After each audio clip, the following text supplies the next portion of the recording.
মাধবীর রোজনাম চায় আপনাদের সবাইকে স্বাগত।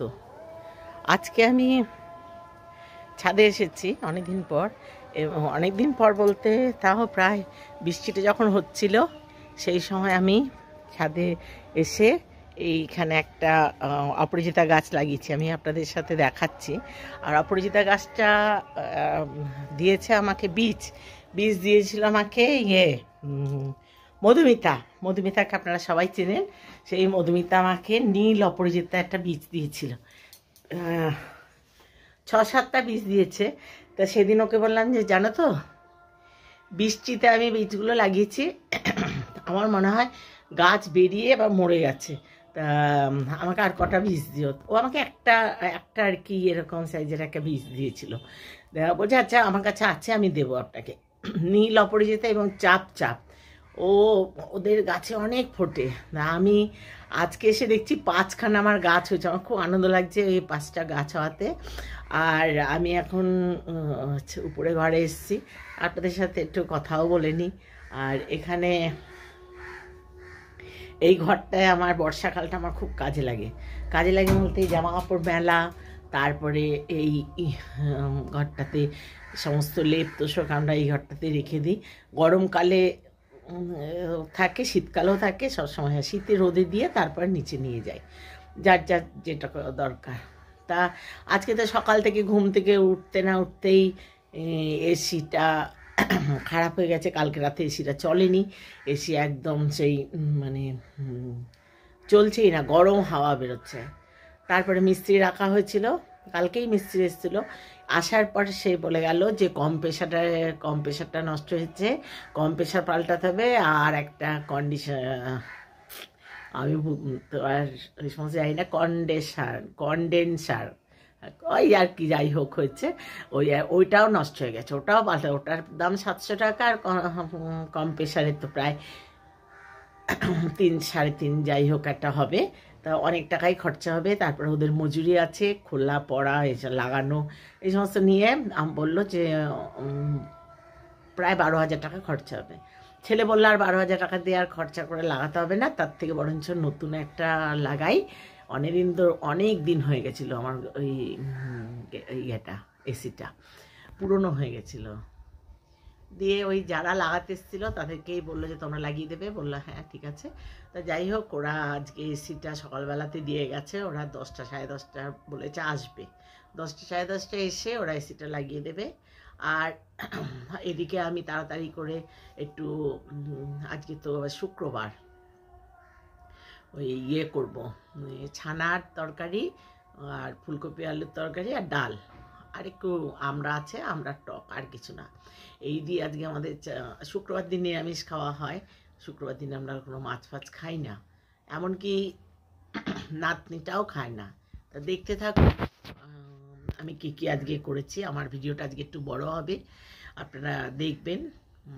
ভালো লাগলে লাইক শেয়ার কমেন্ট করবেন, সাবস্ক্রাইব করে আমার পাশে থাকবেন। এই সেই অপরাজিতা বীজ দেখুন জলে ভর্তি হয়েছিল, আমি জলটা ফেলে দিলাম, দেওয়ার পরেও এখনও জল আছে। তা আজকে তো মনে হচ্ছে বৃষ্টি হবে না, যদি আকাশটা পরিষ্কারই আছে, যদি পরিষ্কার থাকে সেগুলো শুকিয়ে যাবে আর জল ফল দেওয়া যাবে না। আর কালকে বৃষ্টির মধ্যে এসে আমি এই কালকে পুঁই আলু কুমড়োর তরকারি হয়েছিল, তা পুঁই গাছগুলো শেকড় ছিল, তা শেকড়গুলো লাগিয়ে দিয়েছি। 5খানা লাগিয়েছি, এখানে 2টো আর নিচে 3টে লাগিয়েছি। দেখি যদি হয় আপনাদের সাথে শেয়ার করব। এবার এসি মিস্ত্রিরাও চলে এসছে, এসি খুলে এখন লাগাচ্ছে। এই দেখুন আমার ঘরও পরিষ্কার করা হয়নি। আর এই যে পুরনো এসিটা যেটা এখানে ছিল সেই জায়গাটার অবস্থাটা দেখুন। পুরনো এসিটা খুলে নেওয়াতে আমার খুব মনটা খারাপ হয়েছে, খুবই কষ্ট হয়েছে মনটা। হ্যাঁ, যে অনেক দিনের পুরনো এসি যতই হোক, এগুলো তো ঘরের জিনিসটা, মানে ওই এসিটার জন্য একটু বেশ ভালো রকমই মনটা খারাপ হয়ে গেল। যাই হোক, আবার নতুন এসছে সেটার জন্য একটু আনন্দ হচ্ছে। যে আর এসি ছাড়া তো আমার একদমই চলবে না, কারণ আমি হার্টের পেশেন্ট। খুব গরম পড়লে আমাকে এসিতেই থাকতে হয়। আর এসিতে এখন লাগাবে, এসিটা লাগিয়ে দেওয়ার পর আমি আপনাদের সাথে আবার পুরোটা লাগানোর পর আমি দেখাবো কেমন লাগছে। তা এইবার এসিটা 3 স্টার কেনা হয়েছে। ভেবেছিলাম 5 স্টার কিনবো, কিন্তু 5 স্টার কিনলে ইনভার্টার লাগবে। তো ইনভার্টার বলছে ইনভার্টারে যদি একবার ইয়ে হয়, মানে খারাপ হয়, তা সেই যন্ত্রপাতি পাওয়া যায় না। এই দেখুন, এটা আমার নতুন এসি, এখনও প্লাস্টিকগুলো খোলা হয়নি। তা আমি ছেলে বলছিল খুলে দেবো, আমি যে না, খুলিস না, ওটা থাক। আর এটা হচ্ছে সেই পুরনো এসিটা বারান্দায় রাখা আছে। এটা ইয়ে করে দেওয়া হবে, মানে ওরাই এসে নিয়ে যাবে পরে, এখন বৃষ্টির জন্য আসছে না। আর এই ওয়াশিং মেশিনটাও আমার খারাপ হয়ে গেছে, নতুন আবার একটা ওয়াশিং মেশিন কিনতে হবে। মানে এবছর আমার মানে সমস্ত কিছু খারাপ হয়ে গেছে। আর এবার আমরা ভোল্টাস কিনেছি, এই যে ছাদে এসছি এই শুধু এইটা দেখার জন্য।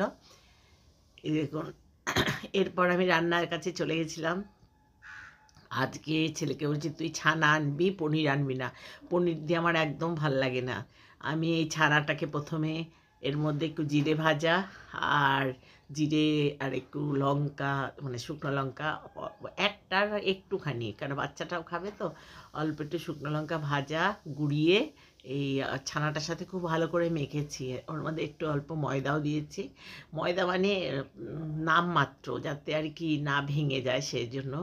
আর তারপর আমি এটা কি করে ভাজি, যে দেখুন, এটা প্রথমে ছানার বড়াটা করে নিয়ে আমি একটু ময়দার মধ্যে এটা আমি কর্নফ্লাওয়ার বা ময়দা বা চালের গুঁড়ো যদি হয়, আপনারা যদি এগুলো একটু মানে কোট করে নেন, তাহলে আর এই ছানাটা ভাঙে না, খুব সুন্দর ছানাটা থাকে। এবং ঝোলে দিলেও ছানাটা ভেঙে যায় না। অনেক সময় দেখবেন ঝোলে দেওয়ার সাথে সাথে গলে যায়, সেটা কিন্তু এটা গলে না, ভিতরটা ভালো সেদ্ধ হয়ে যায়, আর এদিকে মশলাও ঢোকে, খুব ভালো লাগে খেতে। তাই আমি এক এক করে ছানার বড়াগুলো করে নিচ্ছি। আর ছানা দিয়ে বড়া করে তরকারি খেলে যে স্বাদটা আসে পনির দিয়ে, সেই স্বাদটা আমি পাই না। ওই জন্য পনিরটা আমি একদমই খাই না। পনির দিয়ে আমার মনে হয় যেন একটা শক্ত ইটের মতো কিছু খাচ্ছি, কিন্তু ছানা দিয়ে করলে পরে খুব স্বাদ লাগে। এর মধ্যে জিরে ভাজা, লঙ্কা ভাজা, তারপরে আপনার এই নুন দিয়ে মাখা হয়েছে পনির, মানে পনির না, ছানাটাকে। তা বৌমা বাজার গেছিলো, ও ঠাকুর পুজো দিতে যায়, এমনিও যায়। ও গেছিলো, দেখছে যে ছানার গাড়ি এসছে, ও তখনই ছানা ওখান থেকে বেশ কিছুটা ছানা নিয়ে এসছে। তা আমি ওর থেকে প্রায় 300-র মতো ছানা নিয়ে আমি করেছি, আর কিছুটা ছানা রয়েছে, ওটা মিষ্টি বানাবে, মিষ্টি খাবে, ওরা মিষ্টি তৈরি করে খাবে, সেই জন্য ছানা নিয়ে এসছে। তা আজকে তো শুক্রবার, আজকে তো আমাদের নিরামিষ তো সবাই জানেন। এই শুক্রবার দিন আমাকে কি রান্না করব আমি চিন্তা করেই পাই না। আর ছেলের বউ আমার উপরে ফেলে দেয় যে তুমি যা করবে তাই। তা কোনো দিন পটল দিয়ে আলু দিয়ে পনির দিয়ে তরকারি হয়, কোনো দিন ফুলকপি আলু দিয়ে পনির দিয়ে তরকারি হয়, এই পনিরটা থাকেই। তা আমার ওই তরকারি খেতে ভালো লাগে না। আমার মনে হয় ফুলকপি আলুর ঝোলটা খেলাম, আর পনির ভাজা দিস আমাকে, আমি আর আমার নাতনি আর আমার নাতি আমরা ভাজা খাই। ওই মাখন দিয়ে একটু ভাজা করে দেয় পনিরটা, সেটা খেতে খুব ভালো লাগে, কিন্তু ওই ঝোল করলেই আমার স্বাদ লাগে না। তা আজকে আমি এই ছানার দিয়ে এই বড়াগুলো করেছিলাম, এবং আলু দিয়ে এটা ঝোল করেছিল, বৌমা করেছিল আলু দিয়ে ঝোলটা, আর আমি বড়াটা শুধু তৈরি করে দিয়েছিলাম ওকে। তা ঝোলটা খুবই ভালো হয়েছিল, একটু গরম মশলা দিয়েছিল আর আদা জিরে বাটা, আর কিছু না। নিরামিষ করতে হবে, বুঝতেই পারছেন। এই নিরামিষ দিনে কি খাবো সেই চিন্তা করতে করতে পাগল হয়ে যায়। মানে কি রান্না করব। প্রতি শুক্রবার আর মঙ্গলবার এই দুটো দিন আমাদের নিরামিষ হয়। এই দুটো দিন খুব চিন্তায় থাকি যে আমরা কি খাবো। যাই হোক, ডাল তো করতেই হয়, আর ডাল করলে পরে একটু আলু সেদ্ধ করা হয়, আর এই ফুলকপি আলু হয়ে যায়, একটু টক থাকলে খুব ভালো হয়। এই দেখুন আমার ছানাগুলো দেখুন কত দূর থেকে আমি ছুঁড়ে ছুঁড়ে ফেলছি, বাঁ হাতে আমার ক্যামেরা তো তাই, কিন্তু একটাও ভাঙেনি, খুব সুন্দরভাবে বড়াগুলো ভাজা হয়েছে। হ্যাঁ, একটুখানি কোটিং করে নিতে হয়, কোটিং করে নিলে খুব ভালো হয়। আর আপনারা সবাই ভালো থাকবেন, সুস্থ থাকবেন। আর নতুন বন্ধু যারা, তোমরা এখনও আমাকে সাবস্ক্রাইব করোনি, হয়তো করবো ভাবছো, করেই ফেলো না, ভালোই লাগবে। আর আমার কড়াই এটা ফ্রাই প্যান ছিল, এখন এটা তাওয়া ফ্যান হয়ে গেছে। যাই হোক, এটাতেও এখনও মায়া ত্যাগ করতে পারি না।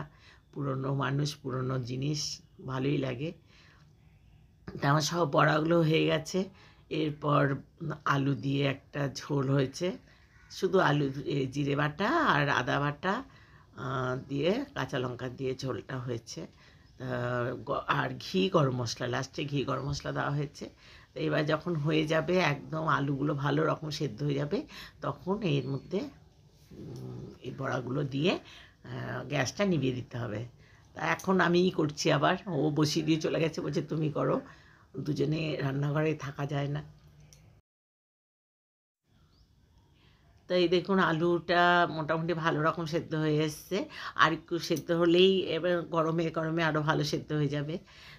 এরপর আমি ইয়েতে এই ঝোলের মধ্যে ইয়েটা দিয়ে দেবো, ছানার বড়াটাগুলো দিয়ে দেবো, আর দু একটা ছানা রেখে দেবো বড়া মেয়েটার জন্য, নাতনিটার জন্য আর কি।